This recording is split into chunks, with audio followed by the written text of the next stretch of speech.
Shalom, selamat pagi Bapak Ibu Saudara sekalian. Selamat kita berjumpa kembali dengan program Renungan SOS. Puji Tuhan, mengawali renungan ini kita satu di dalam doa. Bapa di surga, Bapa yang kami sembah dalam nama Yesus, terima kasih Tuhan, kalau pagi yang indah ini kembali kami boleh ada di hadirat-Mu. Terima kasih Tuhan. Kami mengucap syukur karena Engkau sudah jaga pelihara kami sepanjang malam, bagaikan Engkau menjaga biji mata-Mu.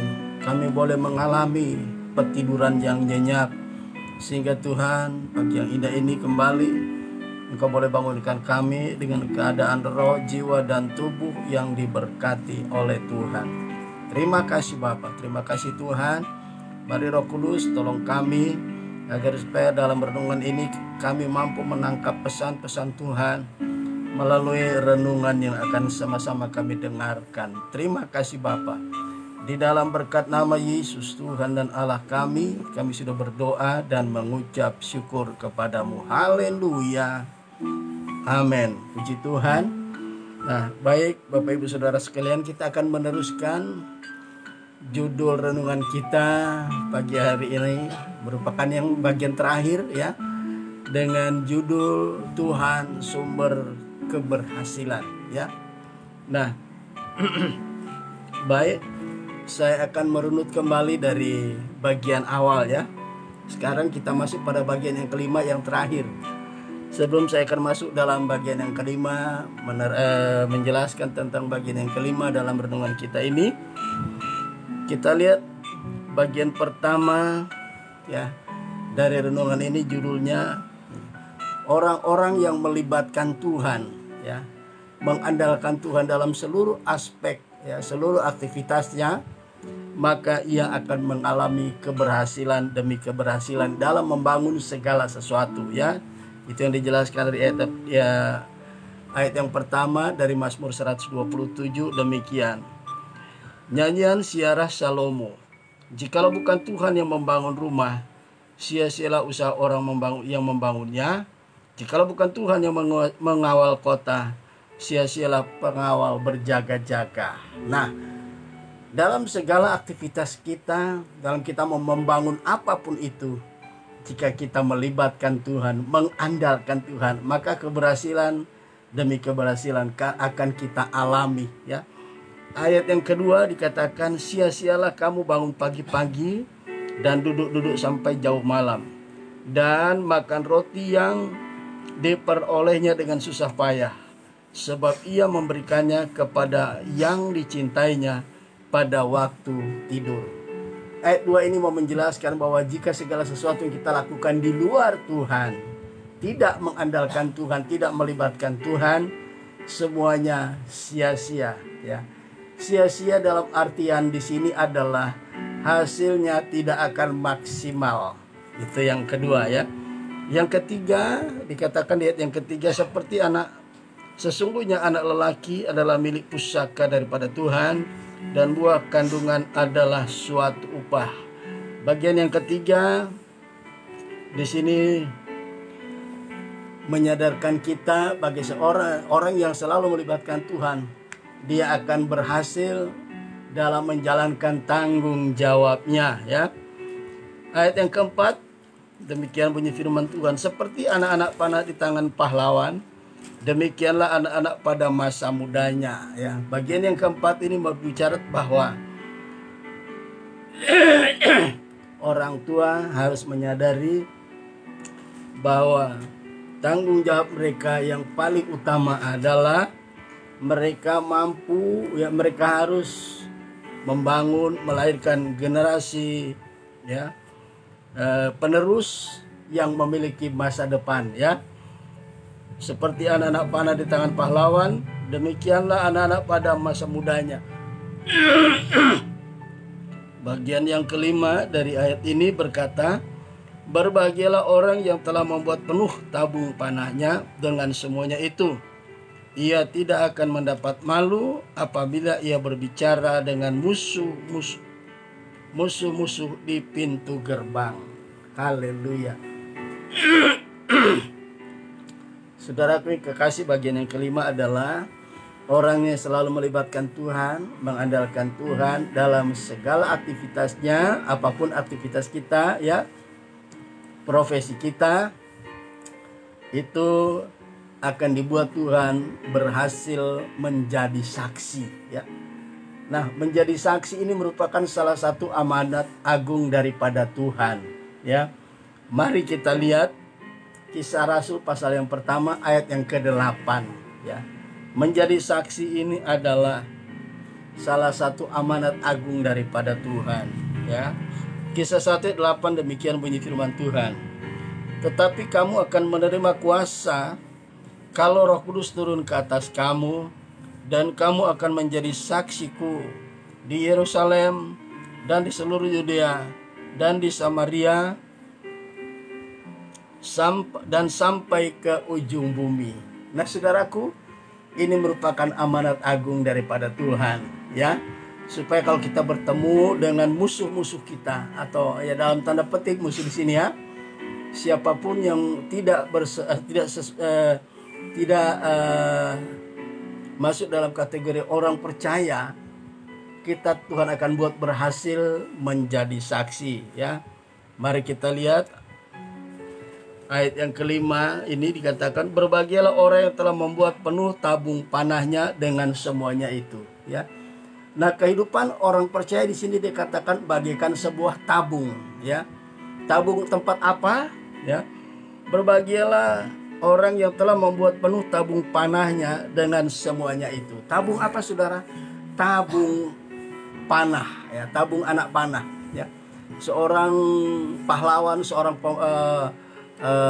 prajurit pada masa itu maupun pahlawan yang gagah perkasa, salah satu senjata di masa-masa perjanjian lama dahulu ya, ketika mereka berperang ya, angkatan perang dari kerajaan manapun, salah satu senjata yang dipakai dalam peperangan adalah anak panah ya, salah satu diantaranya dan senjata perang. Nah, di sini dikatakan berbagilah orang yang telah membuat penuh tabung panahnya dengan semuanya itu. Orang percaya, orang yang mengandalkan Tuhan, kehidupannya bagaikan tabung anak panah ya. Nah, di sini Tuhan berkata Tuhan berkata melalui Salomo mengajarkan kepada umat Allah pada masa itu ya. Orang percaya itu kehidupannya bagaikan tabung anak panah ya, tempat anak panah ya. Nah, kehidupan orang percaya, hatinya itu harus terisi dengan anak-anak panah. Apa itu anak-anak panah? Ini kitab Mazmur, salah satu kitab puisi Ibrani dari 5 kitab puisi Ibrani yang ada di dalam Alkitab.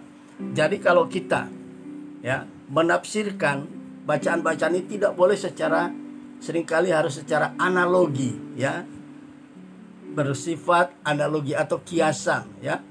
Anak-anak panah ini bagaikan diumpamakan seperti kebenaran firman Allah. Kehidupan kita itu atau hati kita, tabung itu berbicara tentang kehidupan kita atau hati kita. Apa yang dimaksud dengan tabung anak panah ini? Yaitu hati kita, saudaraku ya. Mari kita lihat referensinya ya, di dalam Kolose 3 ayat yang ke-16. Kolose 3 ayat yang ke-16 kita akan lihat ya. Jadi orang percaya kehidupannya harus ya seperti tabung ya, tabung anak panah ya. Kolose 3 ayat yang ke-16. Kolose 3 ayat 16 berbunyi sebagai berikut. Hendaklah perkataan Kristus diam dengan segala kekayaannya di antara kamu, sehingga kamu dengan segala hikmat mengajar dan menegur seorang akan yang lain, dan sambil menyanyikan mazmur dan puji-pujian dan nyanyian rohani, kamu mengucap syukur kepada Allah di dalam hatimu ya. Kehidupan orang percaya itu bagaikan sebuah tabung ya, dan anak-anak panah itu harus penuh di tabung itu ya. Anak-anak panah ini berbicara tentang kebenaran firman Allah ya. Di sini saya baca kembali. Hendaklah perkataan Kristus diam dengan segala kekayaannya di antara kamu ya. Jadi orang percaya harus penuh dengan firman Tuhan, ya.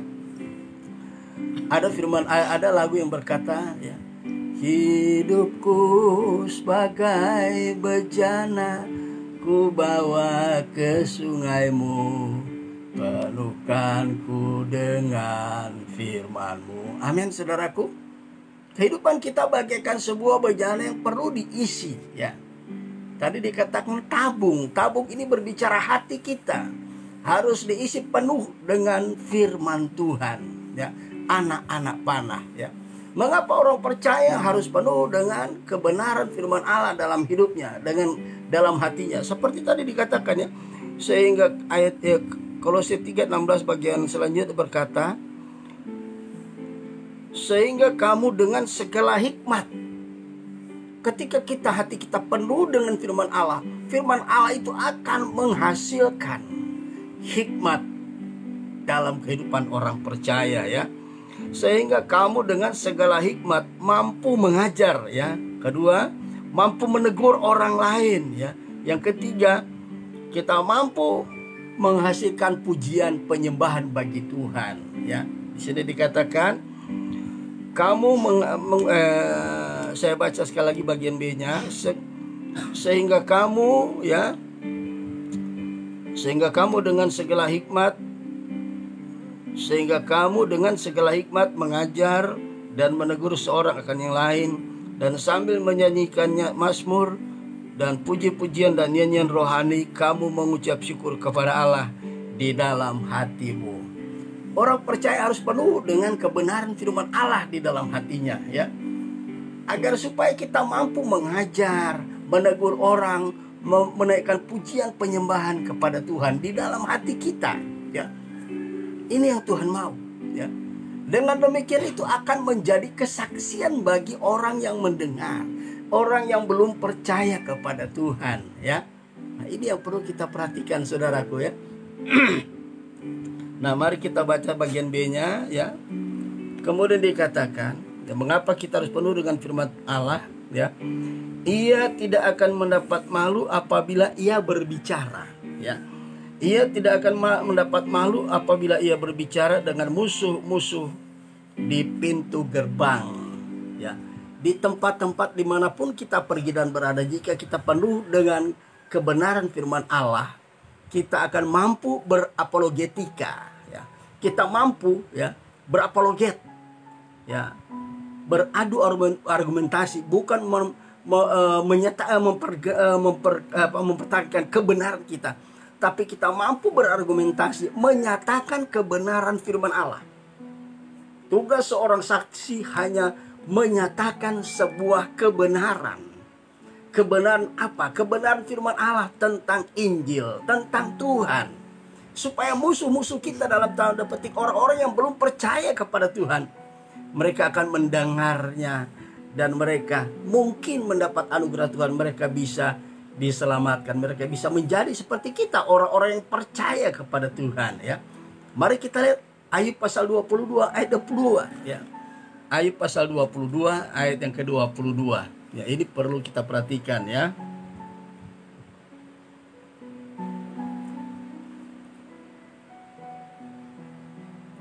Ayub pasal 22 ayat yang ke-22, ya.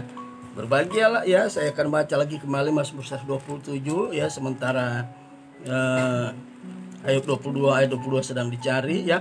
Di sini dikatakan Mazmur 127 ayat yang kelima.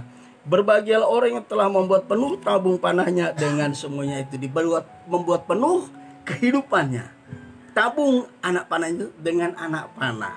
Kehidupan kita bagaikan bejana, bagaikan tabung, tempat menampung anak-anak panah, tempat menyimpan anak-anak panah, dan anak-anak panah ini yang akan kita pakai untuk menyerang lawan kita, lawan dalam tanda petik, ya, orang-orang yang belum percaya kepada Tuhan. Perhatikan referensinya, Ayub 22 ayat yang ke-22. Terimalah apa yang diajarkan mulutnya, dan taruhlah firman-Nya dalam hatimu. Terimalah, ya, perhatikan. Terimalah apa yang diajarkan mulutnya, ya, dan taruhlah firman-Nya dalam hatimu. Jadi kehidupan kita itu bagaikan tabung, ya.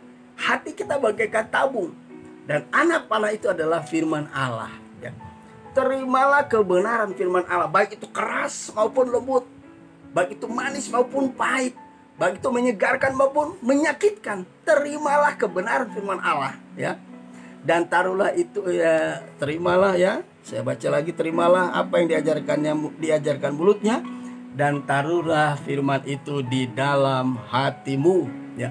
Mengapa kita harus taruh firman Allah dalam hati kita? Mengapa harus penuh dengan firman Allah kehidupan kita? Sebab kita banyak lawan. Lawan paling utama adalah kuasa kegelapan. Lawan yang kedua adalah kedagingan kita, keinginan daging kita. Kalau kita tidak ada firman Allah, kita tidak bisa kalahkan. Kuasa kegelapan haram hanya mampu dikalahkan oleh kebenaran firman Allah. Semua nafsu keinginan daging, ya, hanya mampu dikalahkan bukan oleh kuat dan gagah kita, tetapi oleh kebenaran firman Allah. Jadi nggak ada seorang pun yang hebat, yang kebal terhadap lawan atau musuh-musuh kita, ya. Semuanya itu gampang diserang. Sebabnya supaya kita tidak dikalahkan oleh musuh-musuh kita, kuasa kegelapan, keinginan daging, kita hidup di dalam kebenaran firman Tuhan. Amin, saudara, ya. Sebab di dalam Mazmur 119, ya, Mazmur 119, kita lihat ayat yang ke-9 dulu, ya. Ayat yang ke-19, ayat yang ke-9. Mazmur 119 ayat yang ke-9. Ya, kita akan dengarkan bunyi firman Tuhan ini. Mengapa kita harus penuh, hidup kita penuh dengan firman Allah? Di sini dikatakan ayat yang ke-9. Dengan apakah seorang muda mempertahankan kelakuannya bersih? Dengan menjaganya sesuai dengan firman-Mu. Saudaraku, anak-anak muda perlu dididik masalah takut akan Tuhan. Dididik masalah kerohanian. Kenapa? Anak-anak muda itu biasanya kekuatan kuat. Ada banyak potensi dalam hidupnya. Baik potensi yang Tuhan sudah tanamkan dalam hidupnya, maupun potensi berupa pengetahuan-pengetahuan yang diperoleh dari bangku-bangku pendidikan, ya. Baik dari SD, SMP, sampai SMA, dan bahkan sampai perguruan tinggi. Anak-anak muda ini kalau kita tidak didik dalam kebenaran firman Allah, mereka akan mudah terbawa hanyut dalam pengaruh dunia ini, ya. Makanya anak-anak muda itu supaya hati mereka bersih, ya, mereka harus diberikan kebenaran firman Allah, dididik, ya, perkara takut akan Tuhan, ya. Ayat yang ke-11 berkata, ya, di dalam hatiku aku menyimpan janjimu, ya. Janji firman Tuhan ini, janji Tuhan ini adalah berbicara tentang firman Tuhan. Di dalam hatiku aku menyimpan janjimu. Mengapa? Supaya aku jangan berdosa terhadap engkau. Anak-anak muda, generasi muda harus dididik takut akan Tuhan. Dan biar mereka memiliki kebenaran firman Allah, supaya hati mereka itu terjaga, ya. Tidak mampu dikuasai oleh keinginan daging. Orang muda itu biasanya mau keinginannya ada luar biasa, banyak, kuat, mereka punya potensi. Tapi sayang tidak dipergunakan untuk memuliakan nama Tuhan. Ini yang bahaya. Makanya perlu anak-anak kita, generasi penerus kita didik takut akan Tuhan. Bahwa di luar Tuhan apapun yang kita lakukan sia-sia. Artinya apa? Tidak maksimal, ya. Kalau kita ingin mendapatkan hasil yang maksimal, andalkan Tuhan, libatkan Tuhan dalam segala hal. Apapun kepintaran kita, kekuatan kita tidak berarti di hadapan Tuhan. Yesus berkata, di luar aku, jikalau kamu tidak mengandalkan aku, kamu tidak bisa berbuat apa-apa. Itu kata firman Tuhan, bukan kata seorang manusia. Amin.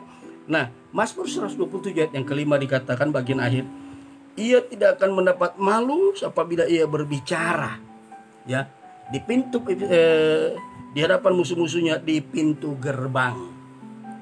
Ini harus orang percaya itu mampu menjadi saksi, ya.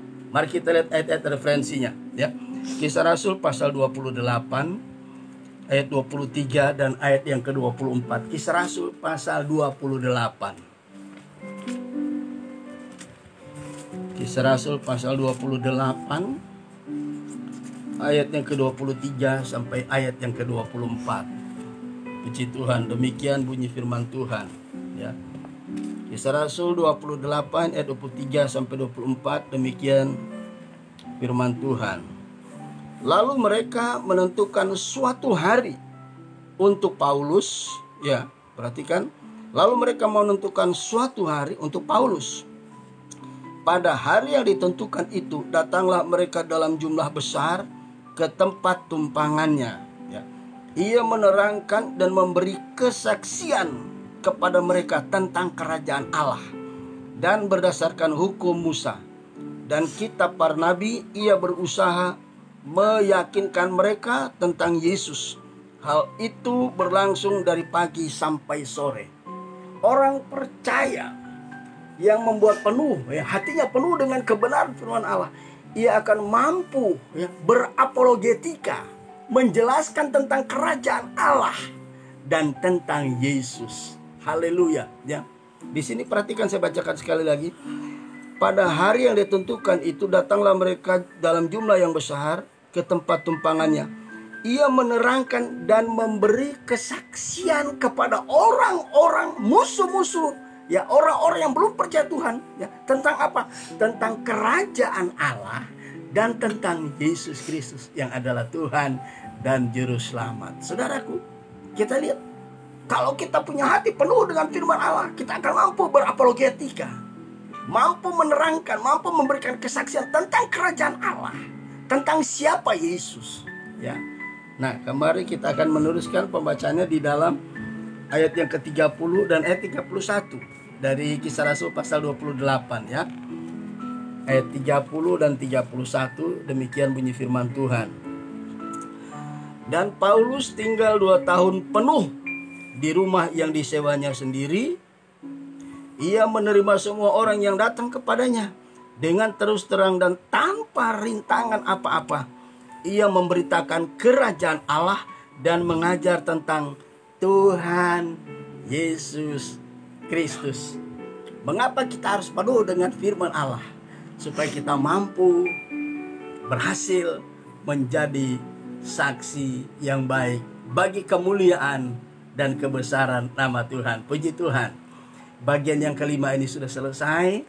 Berarti renungan kita sudah berakhir, ya, yang dengan judul Tuhan sumber keberhasilan, ya. Besok kita akan bertemu dengan topik yang baru. Puji Tuhan, Tuhan Yesus memberkati. Sebelum kita mengakhiri renungan ini, mari kita angkat satu pujian bagi Tuhan untuk memuliakan nama Tuhan dalam meresponi renungan firman Tuhan pagi yang indah ini. Haleluya. Haleluya.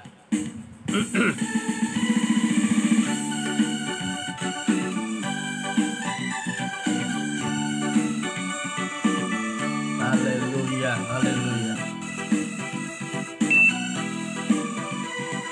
Puji Tuhan.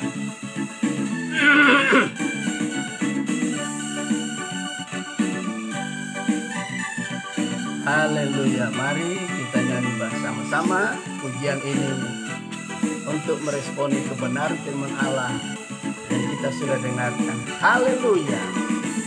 Begitu besar kasih Allah pada kita, diberkatilah anak cucu kita di mana-mana. Tuhan mengubah miskin dan menjadikan kaya. Dia merendahkan dan meninggikan juga. Berbahagialah bagi orang yang percaya. Anak cucunya pasti tidak akan meminta-minta, karena Allah menggenapi firman-Nya. Tiada yang mustahil bagi orang percaya. Haleluya. Bapak Ibu Saudara sekalian, Tuhan menginginkan kita mengandalkan Dia, dan orang yang mengandalkan Tuhan, dia akan mampu, ya, mengisi penuh hatinya, kehidupannya dengan kebenaran firman Allah. Agar supaya kita dimanapun kita pergi dan berada, ada musuh-musuh kita, orang-orang yang belum percaya kepada Tuhan, mampu mendengar kebenaran tentang kerajaan Allah dan tentang Tuhan kita Yesus Kristus. Haleluya. Begitu besar kasih Allah pada kita, diberkatilah anak cucu kita di mana-mana. Tuhan yang ubah miskin dan menjadikan kaya,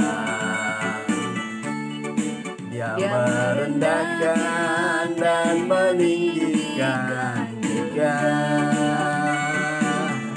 Berbahagialah bagi orang yang percaya, anak cucunya pasti tidak akan meminta-minta, karena Allah menggenapi firman-Nya. Tiada yang mustahil bagi orang percaya. Berbahagialah bagi orang yang percaya, anak cucunya pasti tidak akan meminta-minta, karena Allah menggenapi firman-Nya. Tiada yang mustahil bagi orang percaya. Tiada yang mustahil bagi orang percaya. Haleluya. Puji Tuhan, kita satu di dalam doa. Bapa di surga, Bapa yang kami sembah dalam nama Yesus. Terima kasih Tuhan, oleh kemurahan-Mu kami sudah mendengarkan renungan ini dari bagian pertama sampai bagian yang terakhir, bahwa jikalau kami tidak melibatkan Tuhan, tidak mengandalkan Tuhan dalam segala hal, hasilnya tidak maksimal Tuhan. Tapi kalau kami mengandalkan Tuhan, keberhasilan demi keberhasilan kami alami di berbagai aktivitas kami yang berbeda-beda.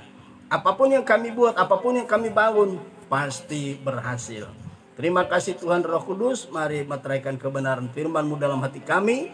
Mampukan kami juga mengaplikasikan kebenaran firman Allah hari lepas hari dalam hidup kami. Terima kasih Tuhan. Di dalam berkat nama Yesus Tuhan dan Raja kami sudah berdoa dan mengucap syukur kepadamu. Haleluya. Amin. Puji Tuhan. Tuhan Yesus memberkati kita sekalian. Sampai bertemu kembali besok. Shalom.